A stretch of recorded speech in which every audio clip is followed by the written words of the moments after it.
entends-tu dans la ville les fabriques et les fleurs, allons au-devant de la vie, au-devant du matin. Debout, chantons son voix debout, ami, ami, il va,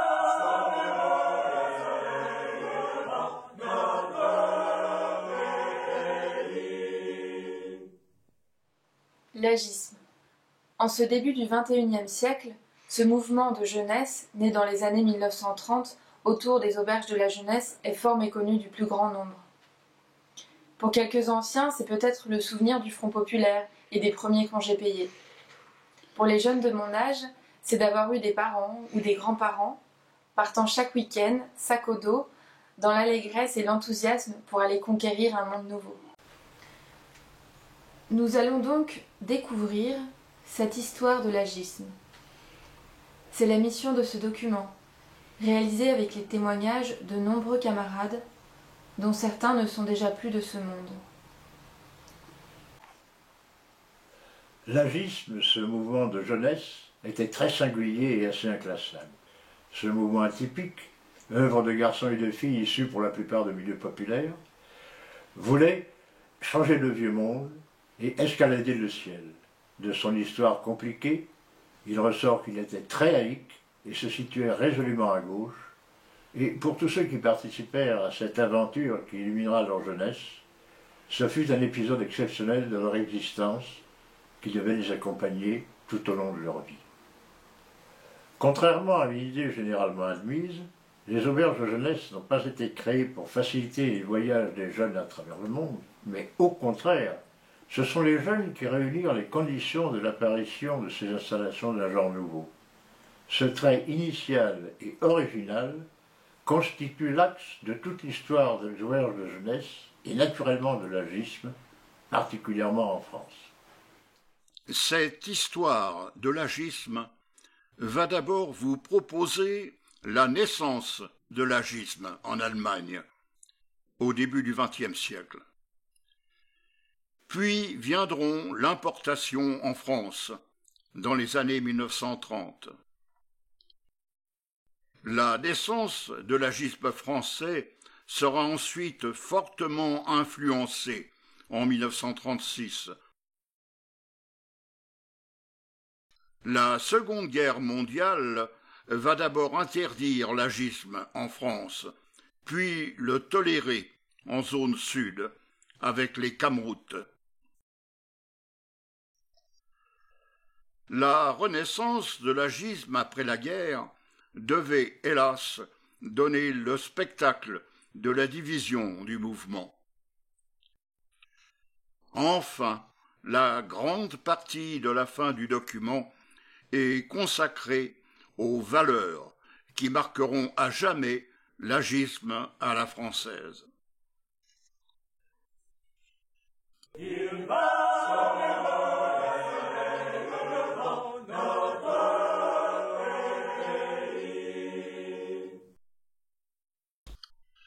C'est à la fin du XIXe siècle, précisément en 1897, que naquit en Allemagne un mouvement d'opposition à l'industrialisation forcenée, aux sauvages concentrations urbaines et à la misère qui était le lot des faubourgs des grandes villes manufacturières d'alors. Dans leur quête d'un ressourcement hors des cités, des bandes de garçons révoltés et romantiques, au comportement délibérément anticonformiste, parcouraient la campagne allemande, rucksack au dos et guitare ou mandoline en bandoulière, en chantant des chansons puisées dans le vieux folklore germanique. Ils se donnèrent un nom qui était tout un programme, les Wandervogel, les oiseaux migrateurs. Au cours de leur périple, ils préparaient eux-mêmes leur nourriture. coucher à la belle étoile lorsque le temps s'y prêtait, chercher refuge dans des granges de ferme et, dans le cas contraire, recourait à l'occasion au service de petites auberges de campagne. Ces jeunes formaient une communauté rassemblée, non pas sur la base d'une religion ou d'une idéologie, mais sur celle de l'ouverture d'esprit, de l'épanouissement par la randonnée, le voyage et la liberté. Par la recherche de valeurs nouvelles, c'était la condamnation d'une société conventionnelle et mercantile, avec en prime le rejet d'un quelconque encadrement par des adultes. C'est en observant cette sympathique agitation qui commençait à faire quelque bruit que Richard Schirman, un instituteur prussien de 33 ans, eut l'idée de transformer, au cours de l'été 1907, 2 classes de son école élémentaire d'Altena, pour y accueillir ces jeunes voyageurs. Il installa un dortoir pour les filles et un autre pour les garçons, le tout pour 30 places, plus des parties communes, notamment pour la préparation des repas. D'autres confrères de cet imaginatif enseignant suivront son exemple et se joindront à lui, au point que s'amorcera un petit réseau de Jugendherbergen, auberges de jeunesse. Le terme était inventé. Autant l'aménagement d'une école n'avait rien d'original et se limitait à l'essentiel des besoins, être accueilli, manger et dormir, autant l'idée de Schirman était novatrice, à la fois dans sa forme et dans son esprit. Pour lui, l'auberge de jeunesse devait être une structure, évidemment collective, accueillant des garçons et des filles. Superbe idée d'avant-garde en ce début du XXe siècle, où la mixité était une notion fort peu partagée. C'est le premier épisode d'une lutte qui opposera désormais, et avec une grande constance, les tenants du conservatisme et de l'ordre, aux jeunes utilisateurs des auberges, incarnant le mouvement, la révolte, l'imagination, et revendiquant l'accès aux responsabilités.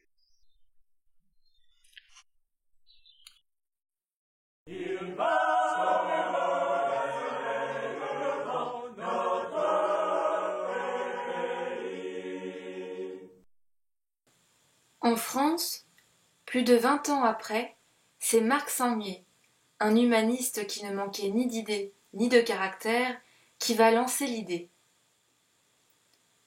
Marc Sangnier lança alors la Ligue Jeune République en 1919. La même année, il est élu député. Avec quelques compagnons novateurs, il va jeter les bases de la démocratie chrétienne en France.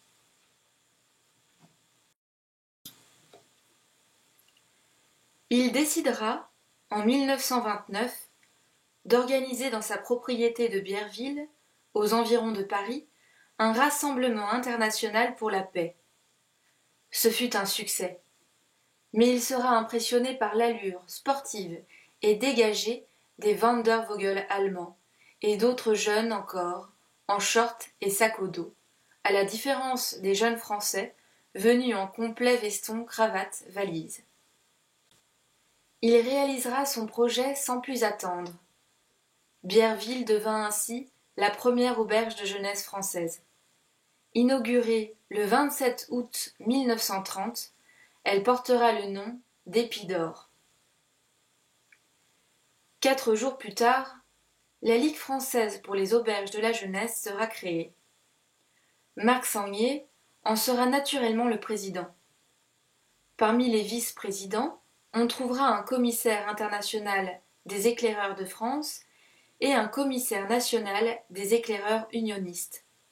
Marc Sangnier exprime d'emblée ses conceptions à propos de ce mouvement. Une auberge de la jeunesse, c'est une porte ouverte au bord de la route. On ne sait pas d'où tu viens, on ne sait pas où tu vas, on ne sait pas qui tu es, mais tu es l'ami. Cette définition, à la fois simple et hardie, sera immédiatement reprise par ceux que l'on appelle pas encore les agistes. La Ligue française ne progressera qu'à pas très lents. Elle ouvrira 2 auberges en 1932 et 10 en 1933. Tout en se voulant neutre, elle est considérée par les laïcs comme trop dépendante de l'Église catholique, dont Marc Sangnier était un fidèle représentant. Les mouvements laïcs décident alors de s'investir. C'est à l'initiative de Georges Lapierre qu'un accord est recherché avec Marc Sangnier pour laïciser les agis. Devant la fin de non-recevoir, les mouvements laïcs décident, le 9 juin 1933, la création du Centre laïque des auberges de jeunesse, le CLAGE. La création du CLAGE va ouvrir la voie à l'agisme en France, tel que nous le connaîtrons plus tard comme mouvement éducatif et émancipateur, farouchement opposé à tout système totalitaire, de droite comme de gauche, et le faisant savoir bien haut. Les 2 associations vont donc être concurrentes, et les auberges vont se créer petit à petit. En Allemagne, ce sont les années où Hitler prend le pouvoir, et l'œuvre de Richard Sherman est détruite dans son propre pays. Les Wandervogel sont considérés comme ennemis du peuple. L'équipe dirigeante sera expulsée et le réseau nazifié. Certains militants vont pourtant entreprendre une action clandestine de résistance jusqu'en 1938 avant d'être déportés au camp de Dachau. Les auberges allemandes, sans changer de nom, vont devenir l'outil principal des jeunesses hitlériennes. Quelques rares Wander penseront pouvoir agir de l'intérieur pour maintenir l'esprit d'origine, en vain évidemment.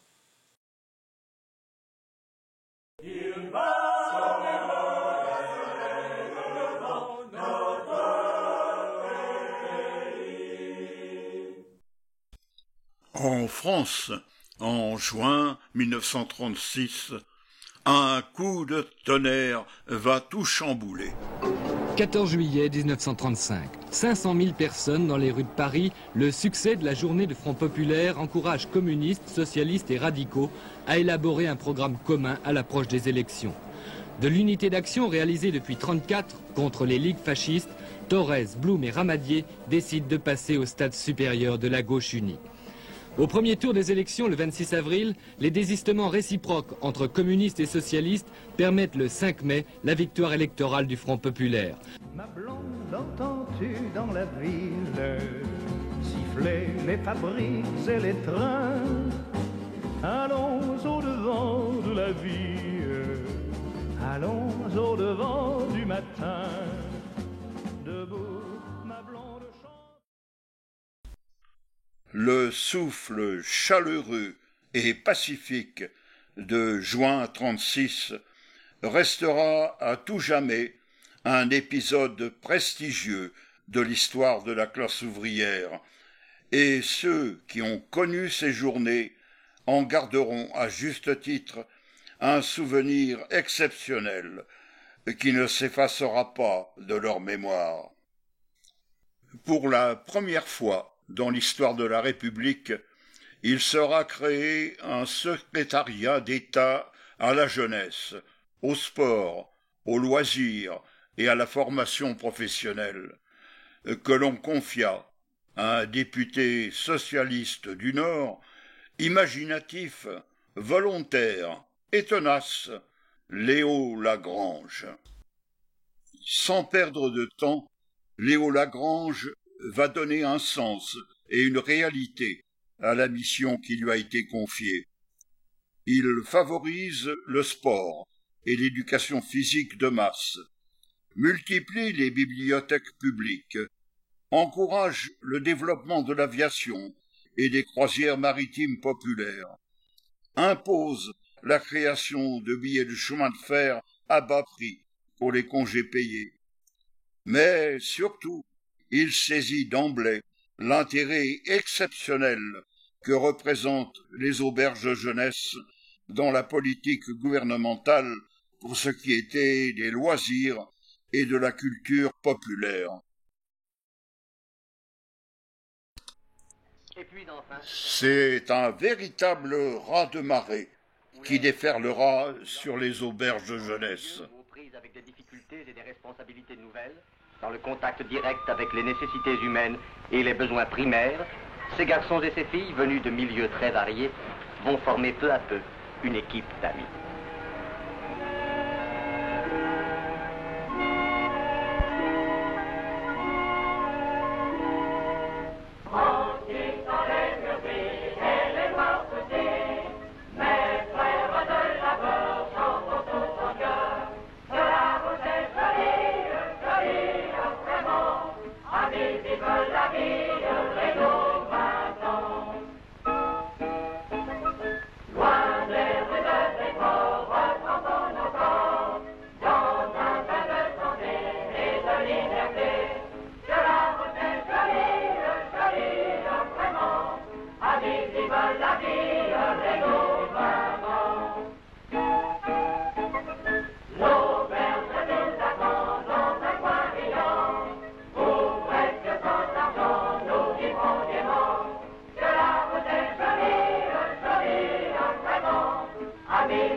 Cette maison-là, cette maison simple, voyez-vous, c'est l'auberge amicale avec son amical accueil. Et cet hôte qui a des mots de camarade, c'est celui qui répond de la facilité de votre voyage. Nous te saluons, père aubergiste. Nous te saluons du nom familial et noble qu'on a rétabli pour toi. Auberge, merci d'être là. C'est toi qui ouvres les grandes routes. C'est toi qui permets le voyage désiré. Et c'est toi qui unis dans une atmosphère de jour en jour plus amicale tous ces évadés de leur ville, de leur métier et de leur fatigue. Maintenant, écoutez-moi. Puisque la vie d'auberge vous plaît, il faut aider à développer le mouvement. Ces auberges d'où vous venez, d'autres les avaient aménagées pour vous. Il vous reste à en faire autant. Pour vous d'abord, et pour vos camarades futurs, pour tous ceux qui, comme vous, aujourd'hui, comprendront demain le sens de notre mouvement, le sens de notre amitié. Les auberges de jeunesse éclosent un peu partout. La vendeuse de grands magasins et le typographe, le tourneur sur métaux et l'étudiant en lettres, l'instituteur et la dactylo vont se transformer en plombier, peintre en bâtiment, électricien, charpentier ou couvreur. Ils vont restaurer, consolider, aménager, repeindre des masures n'attendant plus de train, des prisons sans barreaux, parfois même des églises sans fidèles. Ce concept, qui fera son chemin, est né çà et là, au cours des années heureuses et enthousiastes de l'avant-guerre.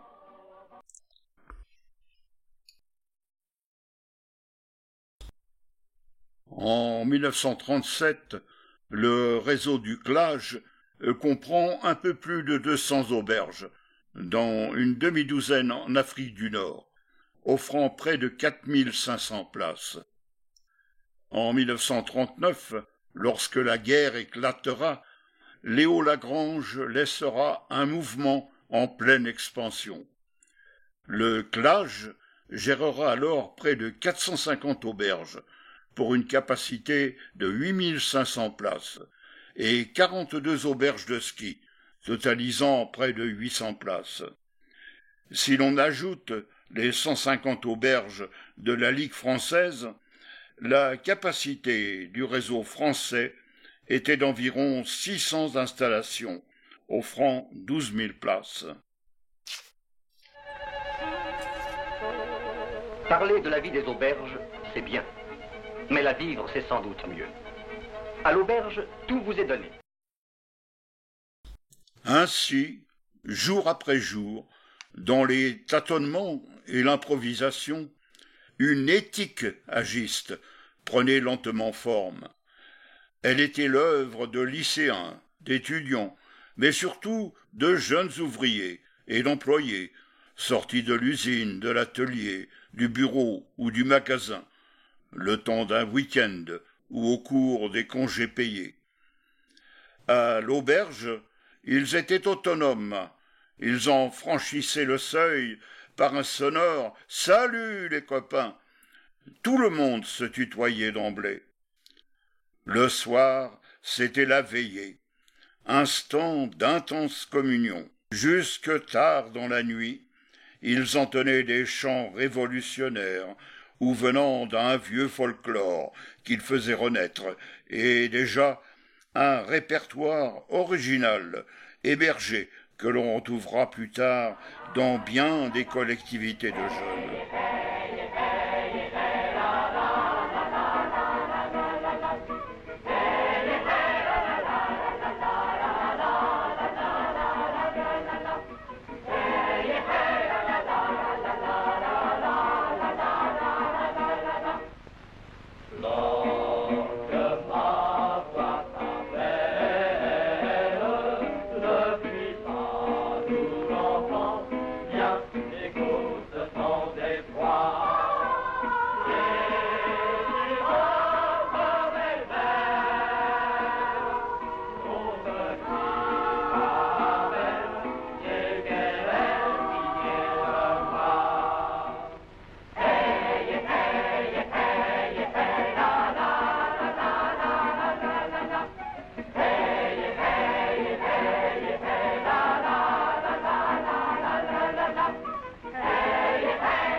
C'était aussi, pour les jeunes, l'apprentissage de l'autostop, pour voyager au moindre coût. Toujours partir.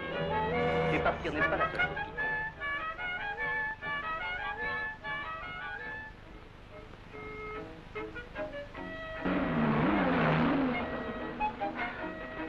compte. Tu sais pas y faire. Tu vas voir.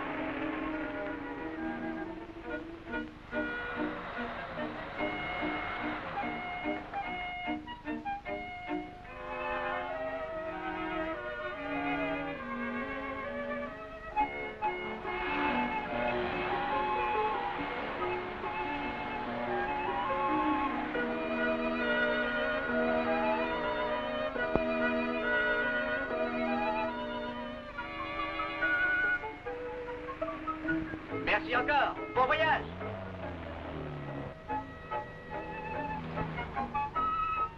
Bon, attendu, allez, montez.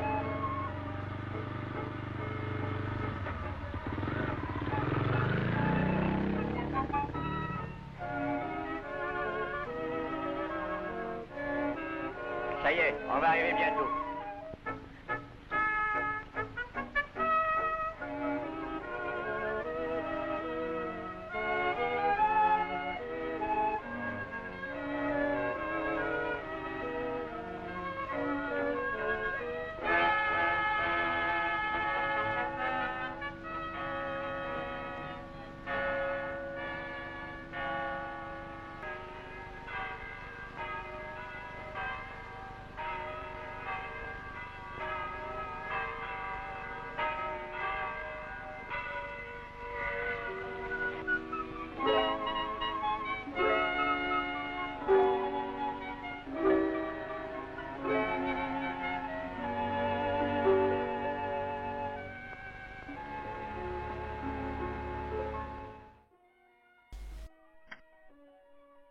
En semaine, on se retrouvera au club. Au centre laïque, les clubs poursuivaient leur rapide développement, y compris dans de petites localités, et les instituteurs y contribuèrent activement. Pour les agistes, ce succès entraîna des ambitions légitimes, et ils prirent conscience qu'ils devaient prendre part à la direction et à la gestion de leur mouvement. À Paris comme en province, chaque club était une petite collectivité libre et vibrante d'enthousiasme. Les réunions hebdomadaires abordaient les sujets les plus variés. On y préparait les sorties hebdomadaires en auberge ou en camping, et l'on échafaudait de vastes périples pour les vacances, en utilisant bien sûr le réseau des AJ étrangères. Les responsables étaient élus. Cela cafouillait parfois un peu, mais quelque chose de grand, de nouveau, était en train de se construire. Les jeunes prenaient leurs affaires en main. La culture populaire est à la mode. On découvre les musées, le théâtre, les premiers cercles d'études balbutient. Dans leurs réunions ou en sortie, circulent les premiers poèmes de Prévert. Et j'ai été charmé par ce poète, par cet écrivain, qui était dans les milieux bourgeois, n'était pas très apprécié. Il avait un côté révolutionnaire et un côté un peu vulgaire pour ces gens-là. Par exemple, au milieu d'un poème comme Barbara, il se permet d'écrire « Quelle connerie la guerre ». Et alors, il y avait des phrases aussi belles que « Je dis Dieu à tous ceux que j'aime, même si je les ai vus qu'une seule fois, je dis tu à tous ceux qui s'aiment, même si je ne les connais pas ». Et au milieu du poème « Quelle connerie la guerre », ça défrisait. Et par la suite, j'ai découvert d'autres livres de Prévert, comme Fatra, comme différents. Déjà, la mixité était partie prenante dans l'ensemble des auberges et des groupes. En arrivant aux auberges, donc j'avais 24 ans, la mixité était une chose qu'on ne connaissait pas. On sortait avec un garçon quand on était fiancés, on n'imaginait même pas autre chose. Et finalement, je me suis trouvée à aller camper, coucher sous la même tente avec une fille, un garçon, deux garçons, une fille, ou pas de fille du tout. Et tout ça se passait dans avec la plus grande simplicité. Et ça me faisait sourire parce que je me disais, quand les gens nous voient passer avec nos petits shorts très courts, là, et garçons et filles, pour aller camper, ils devaient se dire, c'est des véritables lupanards, ces trucs-là. Ça n'était pas ça du tout. Les garçons étaient étaient pas entreprenants du tout avec nous, avec les filles. Bon, il y a eu des mariages par la suite, ce qui était tout à fait normal, mais la mixité, c'était une chose qu'on ne connaissait pas. On ne savait pas pourquoi il y avait des problèmes dans d'autres milieux. D'ailleurs, dans les autres milieux, il n'y avait pas... C'était rare qu'il y ait la mixité. Je ne connais pas de mouvement, à moins que je me trompe, où il y a eu la mixité aussitôt. Cette jeunesse respirait à plein poumon un air de liberté qu'elle ne pouvait pas imaginer jusqu'alors. Un monde se créait pour elle. Elle avait enfin la parole, toute la parole.